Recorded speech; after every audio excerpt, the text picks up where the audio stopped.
I'm Anne, co-host of Transparency in Teaching, a part of the Education Podcast Network, just like the show you're listening to now. Shows on the network are individually owned, and opinions expressed may not reflect others. Find other interesting education podcasts at edupodcastnetwork.com.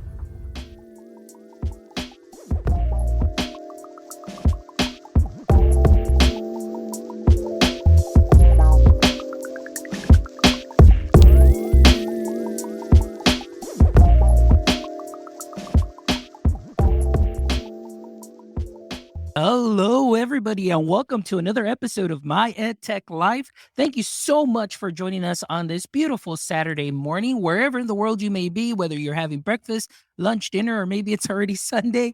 Thank you so much for joining us here online, and we welcome everybody here in the comments. Join us on YouTube, on Twitter, we're on Facebook, we're on LinkedIn, and we're always excited to take your comments and take your questions. And thank you, as always, for your support. And I'm really excited today. I mean, if you all have been following me this week, it has been an amazing week full of amazing guests, great conversations. It has, sometimes it's one of those things, the stars line up, I guess, and everything is great.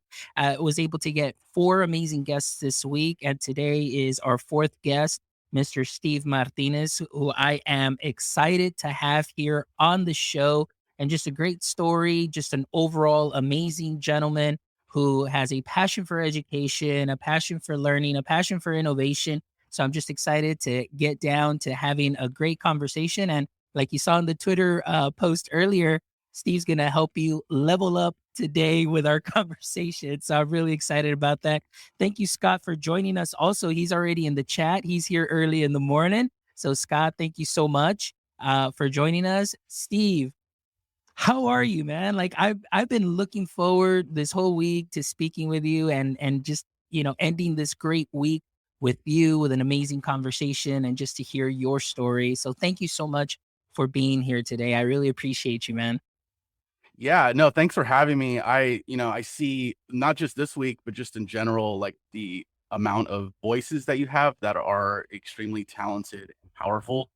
So I'm just honored to be included and, thank you for the invite and thanks for all the hard work you do. Like you are grinding these out. You're very active with the podcast as well as like your social media presence and just that additional voice for support for educators and everyone in that education and ed tech space. So we all appreciate the work that you do, Fonz.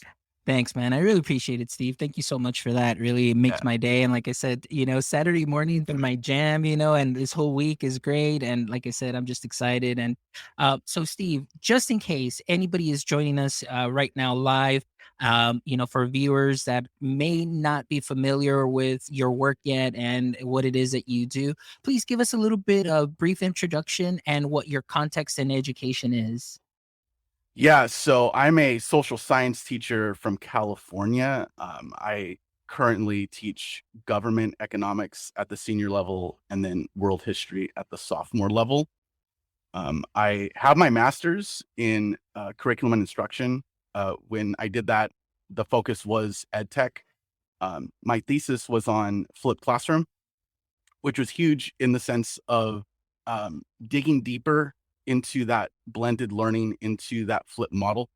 And so as I flip my classroom, I'm really big into customizing and personalizing that instruction for students in the room. So collecting all that data, collecting those analytics and knowing exactly what they know or what they may not know before they even enter the room, and then leveraging that space to meet the students where they're at, to build conferences with them, meeting one-to-one, supporting them socially and emotionally. And then I also leverage that time to build a culture of project-based learning where students are exploring their own passions, their own interests, and getting them involved in the community by leveraging the content, by leveraging technology, but placing the problems they care about first. And so with all that in mind, that's roughly what I'm about in terms of what I do in the classroom. I'm passionate about both the flip model and the PBL. And I'm a firm believer that I believe that both deserve to be right next to each other. And I'm not the first one to say that. And I've heard that, especially after COVID. Like, I think a lot of people recognize, like, wow, like this flip thing, we were kind of, online a lot and really utilizing the PBL piece of it. Like, wow, like now that we have all this extra class space, this extra class time, and not that stand and deliver, right? And the way things used to be. And so for me, it's all about like using that space, using that class time to provide authentic learning experiences for students. That's great. And you've hit on so many things that we're definitely going to kind of go into because that seemed to be the common theme this week. And I mean, this isn't anything that was planned. It just seemed that every guest that I've had this week, and you yourself also, have just reiterated the importance of PBL. And of course, you're introducing also the flipped model, or talking about the flipped model, and that seemed to have been the conversation this week. And so I'm excited because I've had so many different perspectives, and everybody, up until now, has been in agreement as far as, the possibilities of PBL and also the flip model. And I myself, have experienced that, and I see just the engagement. I see how students get excited, and especially with PBL, with hands on. And I think that you hit on something that I really love is allowing students to find something they're passionate about and really dig in deeper, leveraging the tech that we have, to be used as an instrument to help them hone in their skills on what they're passionate about and bringing that to light and the community engagement. And I think that as educators or as school districts or as an education, the education landscape as a whole, I think we can do a better job at finding those relationships and building that community, not within just our classroom, within the school, but even taking it to the level of the city or state and making those connections. And I think that's so important because um, my guest, Coral, on Thursday said, a lot of students do not find that connection between A and B if we silo A and B. So, for example, siloing classes, math and science, technology, engineering. It's like, well, no, I'm just a reading teacher, I'm just a math teacher. But if we can actually, within our classrooms, build that cross curricular relationship and making those connections and not just saying, hey, this is just science. No, this is just math. But say, hey, these go together because there's tech, there's science, there's math, and all of these components are interdisciplinary. I think that that's where that engagement and that excitement comes in. So thank you so much for doing that with your students. And of course, like you said, everything was data driven and you were able to personalize the learning and take it to that extra level. So that's really exciting. So thank you for that. So Steve, let's go ahead and kind of go into this because again, one of my favorite parts of doing this podcast and really what I'm passionate about too is this to me is my 45 minutes of personal PD for me, where I get to go to the expert and I get to ask these questions. But I know that everybody will benefit from this. But I'm always curious about the origin story. Like every superhero has an origin story where they first started from and so on. And, they built up their skills and all of that. What is your origin story? Was education something that you had always intended to go into, or was it something that you kind of fell into? Yeah, so my story is different in the sense of like the first time I would consider myself doing any kind of teaching would be from the age of 18. And the reason why I say that is because when I graduated high school, I was really into band. I was really into music. So at the age of 18, I started kind of like a walk-on coach where I started coaching high school marching bands and drum lines, and percussion ensembles. So in high school, I played saxophone, but I was also a snare drummer. And so by just helping out doing stuff, I realized that from an educational standpoint, it's something that I felt that was good enough at, and also something I really enjoyed.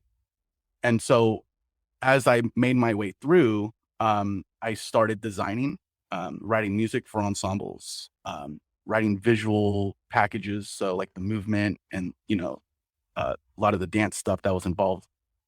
I did that for about, I want to say like 13 years. And while I was doing that, I kind of put college kind of off to the side. I did make good enough money at it to where I was like, hey, I think I can do this for a little bit. But in the process though, what I did now that I look back, is I was learning how to manage X amount of students, whether it was 50 or whether it was like 200, like on a football field. So by the time I got to the classroom, like that classroom management piece, I already had a good handle on that. And the other thing too is, again, now looking back, I the thing I enjoyed the most about it wasn't the, like, the music component of it, which I did like. It was competitive, right? And so like that, I think back 2010, I did take a group to finals, a percussion ensemble to finals, like nationals, basically. And they were finalists there. So I did have some, like, pockets of success with it, but I think the big thing that I think I enjoyed the most was like the connections with students, the connections with parents. And so there was another point too where I was a percussion director for a school uh, from Los Gatos in California, and so I was able to build relationships with students. I handled some of their, like, help them with their finances, like, hey, we have to go to a trip, working with parents, working with boosters, working with administrators, and I had not even finished college yet. And so I had like all this experience, and so by the time I, got towards the end of that, I was like, look, I really need to get what we would consider your life together, but I wouldn't trade my experiences for the world. And I spoke with a former student of mine recently where she was talking about how, like, hey, um, my my family was like, hey, why is it taking you so long to get through college? Or why is it, why aren't you doing like the traditional like 4 years, right? And to me, that's discouraging. And I got that from my own family too. Like, hey, why aren't you done already? What are you doing? Right. And they didn't say it exactly like that, but that's how it felt to me. And again, going back to the personalization and customization, like when I graduated high school, I wasn't literate. Like I didn't, I as much as I was really not, I don't want to say really good, but I was good enough at the music thing. I was not reading at grade level. I struggled in math, and I with those core classes, I didn't have the tools to jump into college and do it well, which is why I didn't do it initially. And I was scared of that, and so when I got into the community college space, I started from like the lowest English, right? The lowest math. And I had to work really, really hard to get proficient at academics. But that didn't take place until after high school. And so that shaped a lot of how I teach and how I interact with students, especially our at risk, especially our students that feel like I can't do this, or I'm not smart enough, or I'm not good enough, right? And so for me, once I entered the classroom with all those experiences in mind, I got my BA in social science, did the credentialing thing, hopped into the classroom, and because of my background with music and the writing, I was good enough at the technology. I was like, oh, I get what all this is trying to do. I managed X amount of students on a football field. I get the classroom management piece. So when people tell me like I'm wrapping up my 4th year teaching, people are like, wow, you've accomplished quite a bit in 4 years. I'm like, well, to be fair, I had a lot of, like, I would consider this my second career, right? It's just a different education space. And so when I entered the classroom, I spent about a year and a half teaching, got started on the MA right away. That helped me a lot, particularly with where I was headed with the flip classroom. And when I started flipping, I kind of self-taught. I was like, hey, I'm just kind of curious about this. So I started flipping my economic class. And it was crazy because, like, just with me not really knowing too much what I was doing, all of my scores went up like exponentially. And even the kids were like, wow, this is crazy. Like I'm understanding this way more just by doing it in this way, right? Like doing the notes, collecting that data, doing a quick review. I'm like, hey, how are you doing? Right. And doing that brief assessment. and the score started, spiking. And so from there, I got really into project-based learning, and additionally, even into design thinking with my seniors, where students are problem solving using the design thinking process. Um, and so, and now here we are, 4 years into my teaching career, about to leave the classroom, and we can talk a little bit more about that in a bit. But I've found that because of my background, I speak to a broader audience within for my students. Like, it's not just, hey, the kids that are already motivated, cool, I can connect with you, right? And the students that are like, hey, really struggling, feel like I can connect with you too. The students that have that anxiety, like I did, like where like I felt when I graduated high school, I felt like I couldn't read, I couldn't speak at grade level. Um, I like I had to work really hard to get literate. And I share this story with my students, and I tell them like, hey, if I can do this, you can do this. If I can make these steps professionally and personally, you certainly can too. And having those meaningful conversations with students has been huge in my classroom and with the families and students that I work with for the last, I would say, 20 years. It's great, and everything that you said is just so spot on. And I really appreciate you giving us your background and understanding where it is that you're coming from. And one of the main things that I want to say is that, yes, you are absolutely correct in making those connections. You're not able to just connect with, the high level kids, but the kids that are struggling too as well. And even the bubble kids and, the bubble kids that are right there in the middle that oftentimes we may forget about, like my friend Josh, who's actually here joining us. He's a principal, and he says, oftentimes it's like, the high kids, they're going to be okay. They're self-motivated. Then you've got the kids that are struggling. We can make those connections because we definitely want to lift them up. But then there's that middle kid, the bubble kids that oftentimes are overlooked. But I love the way that you have those conversations and you're open about it. And oftentimes I think that it's just something that in our nature. And what I've noticed too is that a lot of educators that come in from a from industry or from a different, I guess you could say, different background and not going through the College of Education. And I'm not saying anything bad about that, but I'm just saying that we're coming in from industry, business, marketing, or yourself that coming in from that music background.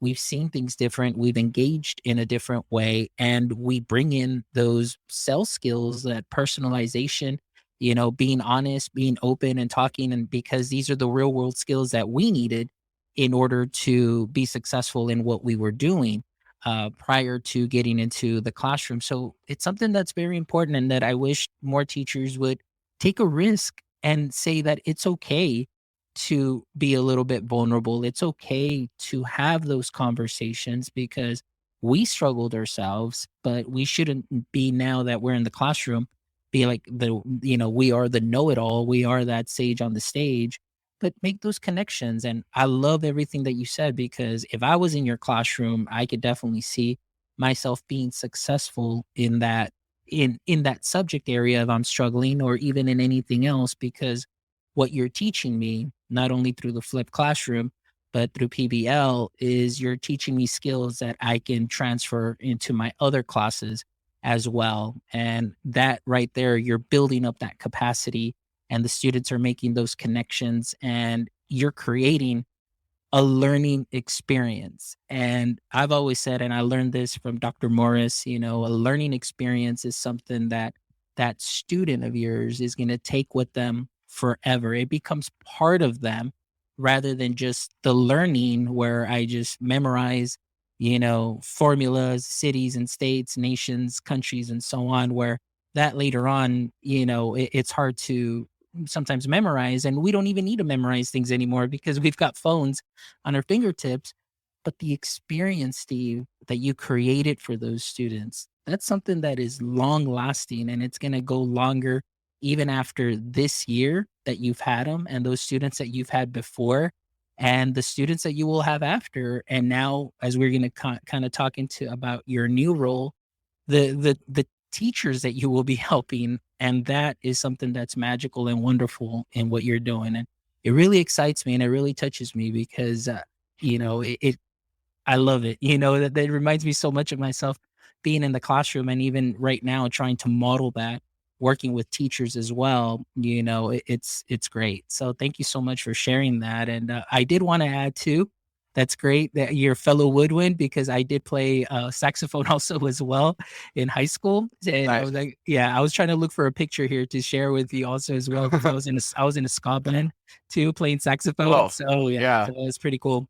And so I'm very familiar with what the work that you were doing. So the management, like you said, you're managing 50 to 100 to 200 depending on how big the band is, and you're managing their movement where they have to move in unison. They all have to march at the same time, at the same tempo, and all of that. And to me, I was like, that is a great transition into classroom. So, I mean, it's great. So, thank you so much. So, now that you told us a little bit here about your background, what it is that you're doing, and really, I hear the passion that you have for education and also the passion to give back because of some of the obstacles and some of those things that you had to overcome, but you've improvised, you've adapted, you've overcome those things. And now the doors have opened up, my friend. You are transitioning. You're still teaching, but you're just going to transition to a different type of teaching. So if you don't mind sharing with us just some of that great news, I don't know if I'm pretty sure you've posted it up. I don't know if people are already kind of familiar with what is happening, but we'd love to hear what it is that you're going to be up to now. Yeah. So, because you mentioned like, oh, you're still teaching. I actually wrapped up my last day Thursday. So Thursday was my last day. I went to graduation. A lot of the students, a lot of my seniors, we've already announced that I am leaving the district and the school. So graduation, a couple of them caught me, and it was, not gonna lie, there's a couple tears, for sure, with those seniors, with those students.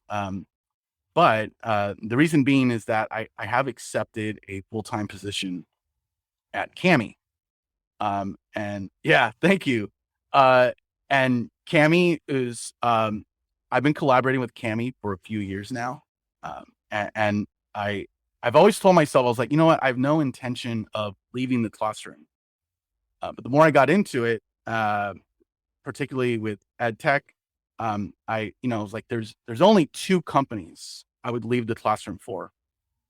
I won't say the other one, but I won't give that away. But Cami was one of them, and not just because of the tool. And I think what Cami, what that looks like in the classroom is powerful in the sense of accessibility, student choice, student voice, how we support students, and then how you can, like, from a design standpoint, like what the possibilities are with Cami. And so that's one part of it. The other part of it is just their general culture. Like, they truly care about people, about students, about teachers. And I don't know if anyone out there is going to disagree or what have you, but like, I've not come across a company that listens to teachers the way that Cami does. And even like really early on with my relationship with Cami, where I was just a teacher, and I was like, hey, I'm having this issue, or hey, what if Cami did this instead of this? And like, kind of like suggestions. And in fact, like the first time I had a real problem with Cami, someone called my phone. It was the CEO of Cami, or it was one of the CEOs of Cami, Henji. I got on the call with Henji. I was like, I was expecting some sort of like support person or what have you, but the fact that that person, the CEO, is jumping on a call with a teacher to help him with the problem, I thought that was huge. And so, as while I can't talk, too much about the role, it will be supporting teachers and administrators, and it's a lot of training. It's a lot of showing what the product is and what it can do, particularly through my lens, right? Like, what does Cami look like in my classroom? What does it look like in the flip model? what does it look like for feedback and reflection within the project-based learning experience, right? And so while I am, I'm kind of like, "Ah, man, I'm gonna miss the classroom." I think the thing I'm gonna miss the most is going to be those connections with students and helping students. But the way I see it is like, well, I'm going to be helping students in a different way, right?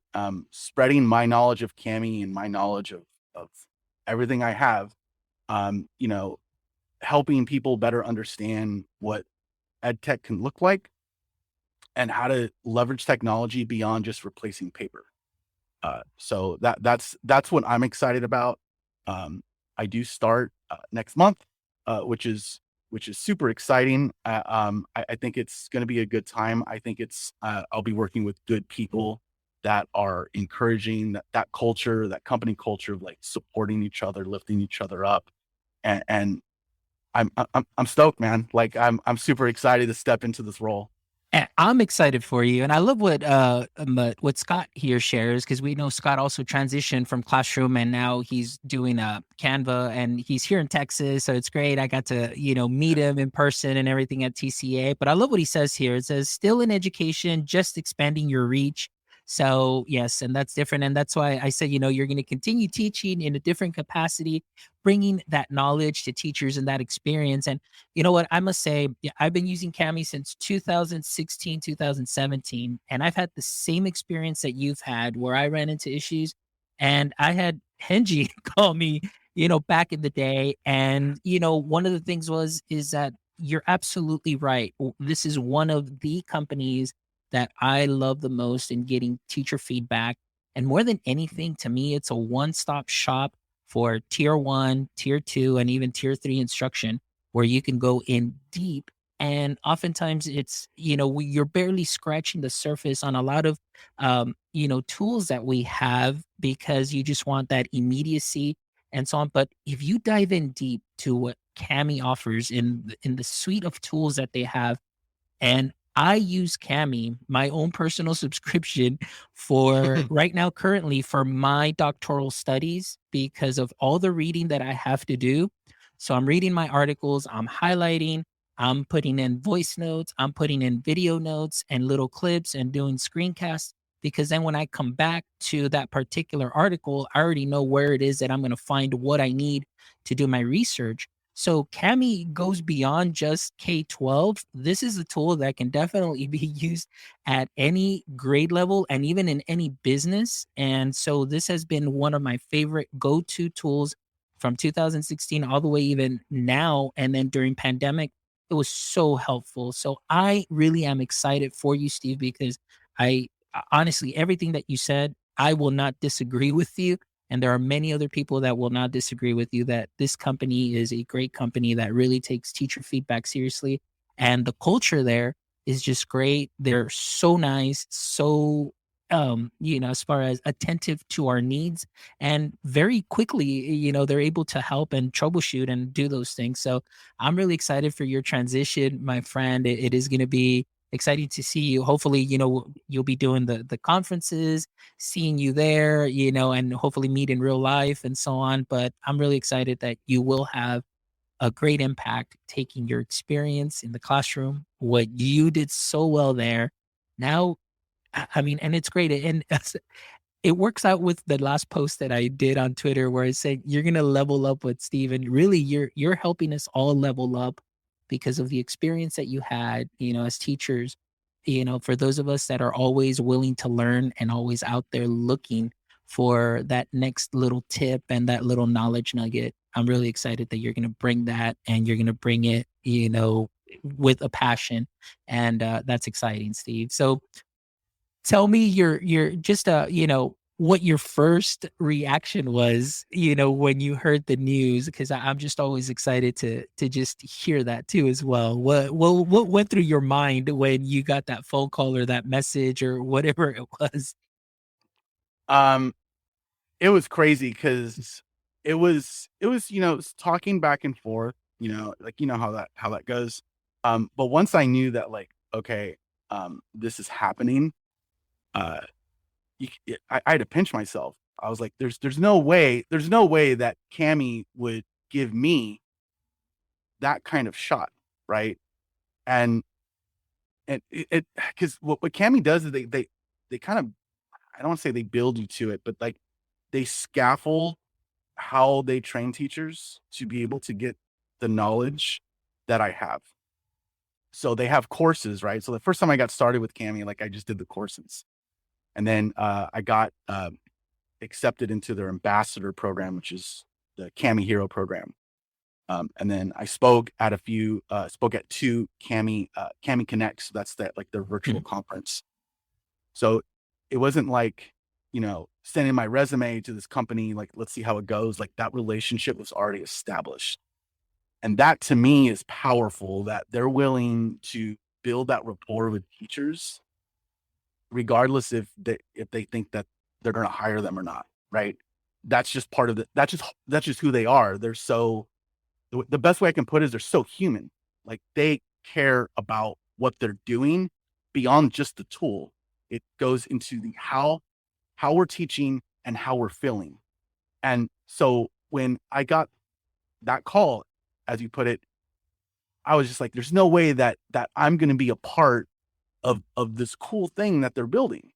And because Cami's one, like, it's always evolving. I feel like there's so much growth still that they have. And I think they know that. And I think that they're willing to give that shot with me to allow me to be a part of that growth with. So again, I had to pinch myself. I was on Scott's podcast a week or two ago, and I kind of said the same thing there. I was like, man, I don't believe I get to be working with people at this level. And I just can't believe that I'm can be given the shot to reach other educators, administrators, directors, right? Going to conferences, right? Like I'm going to be at ISTE next month. And so just again, it's still surreal. I don't think it's set in yet that I'm A, out of the classroom, but then B, going to be working for a company like Cami. And that's so exciting and so refreshing, because a lot of companies are out there. They've got some great tools, and the ones that you do see that are successful, that are really, tug at teachers' hearts, and they just get teachers excited. Those are the ones that, the way that you describe that human approach, they make those connections and they treat educators equally. Like, I mean, they they talk to them, they're approachable, they're, just there for them. And I think that not only is something that is important for a company to do, just as we as teachers, we always want to reach out to our students. We want to make sure that we have that connection, we build that community. But like you said, I'm excited for you, my friend. It's that transition, and that's the purpose of the show, is just kind of, how to leverage tech for that professional growth, that personal growth. And you've shared your amazing story, from your origin story to your classroom story, and now how through technology, and most importantly, I mean, it wasn't because just the tech, but because of your skills as a teacher, the way that you set up your classroom, the community, the relationships, because like my friend Josh always says, it's like the students have to buy into you first before they buy into anything that you're doing. So it wasn't just because of the PBL. It wasn't just because of the flipped classroom, my friend, but in talking to you right now, it really seems it's because of your heart and because of the way that you invest yourself into what you're doing and always looking to grow and learn. That passion that you have for yourself personally, and then now that goes into what you're bringing into the PBL, you're bringing into the flipped classroom, you're bringing in through the use of Cami. That's what makes a difference, and that's why you were able to impact so many students in such a positive way, and helping those students come up. And now the companies, ed tech company, and like Cami, they are, really human centered in that sense. I just want to say that they do care about that. And it just seems like a great fit, a great match. And I am really excited for you and in your next chapter, my friend. This is awesome. And I want to thank you too for coming on the show and sharing this, because to me, it's big news. And what I love to do is I just want to give that platform to some amazing educators to be able to share the goodness, to share the best practices. And that way we could all celebrate each other, and we're here in celebration of you today, my friend. So that's why I've been looking forward to this show this whole week, because today is a celebration for you, and I'm excited for you, my friend. No, thank you. Thanks for having me. Again, like, just the only other thing I would say is like, going back to your comment about buy-in, like I felt I've been pretty successful at getting student buy-in. But I think like that buy-in needs to be like the entire ecosystem of education and ed tech, right? Like you said, helping each other, promoting each other, lifting each other up, and that buy-in of like, hey, you do this cool thing, let me try that out, see if that works, right? And Scott and I worked in that way. And so, buying into what we're saying, who we are, and the messages that we have in this really cool space. Excellent, man. Thank you so much, my friend. So, as we wrap up, I always love to ask these last three questions to my guests. And so here we go. Like Josh has already put it on here, kryptonite time, because he knows this is what he loves. The last part of the show, when he hears everybody's edu kryptonite. So here we go. So, Steve, in the current state of education, what would you say is your current edu kryptonite? Hmm. I think that when we have students that are really struggling, and I'm doing like all the things that I think are right, uh, but there's something else there that I can't get to, whether that's mental health, whether that's especially after COVID or remote learning, like that trauma. Um, I'm not in their homes with them, right? Like I'm a father, but I can't be a father to all these kids, right? And so when I saw my kids struggle on the other side of a computer screen, or even this year when I saw them struggling, like they're going through something heavy. And my students, like the trauma did not end like when we all returned, right? In person. If anything, it's going to continue on. And so some of my students, they went through some serious stuff this year, trying to transition back, maybe households that are not ideal. So for me, my kryptonite and where I struggle and where it's really heavy on me is like, especially when like I see a kid that reminds me of the stuff that I went through, right? Like that hurts me. And some of these kids are going through or went through and are continuing to go through some serious trauma, some serious stuff, with their parents, with trying to figure out who they are, uh, and sometimes violence, right? And so for me, that is what weighs on me. Um, but in the same time, like some of my students went through some serious stuff, and Thursday night, I got to see them walk the stage and graduate high school, you know? So it's like a give and take. But yeah, I would say that's mine tonight is like, like I Yeah. can't, I can't reach them in that way because I'm not that figure to them. There's only, I'm not in the homes with them. I can't feed them all the time. Right. And so to me, that's what it is.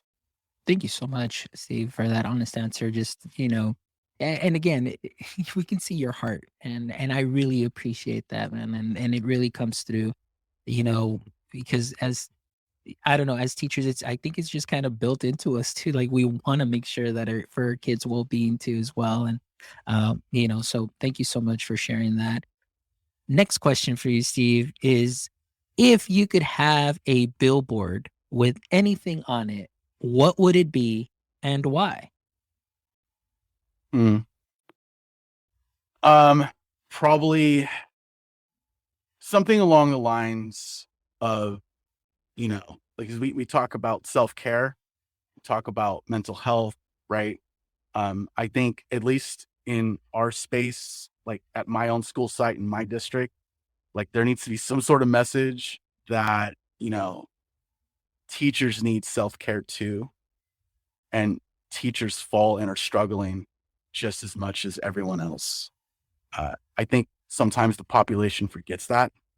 and like parents, students, um, at times administrators, right? Council, like we're all in this together, and we're the ones entering the grades. We're the ones in the classroom. But sometimes it is a job where, we don't get a lot of thanks, or even a lot of like, hey, you need to just take care of yourself. Because it has felt like there's been more and more placed on our shoulders, especially this year, right? So something along those lines of like, hey, we need that break too. We need that scaffolding too. We need like the supports we give to students. How do teachers get those supports as well? Ooh, that's good. I like that. Recently I posted something, you know, saying, administrators, I said, right now, you're probably found that one teacher who's always anxious and eager and always goes above and beyond. And the first thing that they're gonna wanna do is put something else on their plate because it's like, "Oh, like, they can handle it," but this is a time where you need to take care of them and think about what you can take off their plate instead of what to add onto their plate. So, yeah, I agree with you. We definitely need those supports as well, that if we're able to give that to students, how can we as educators get those supports as well? So, thank you so much.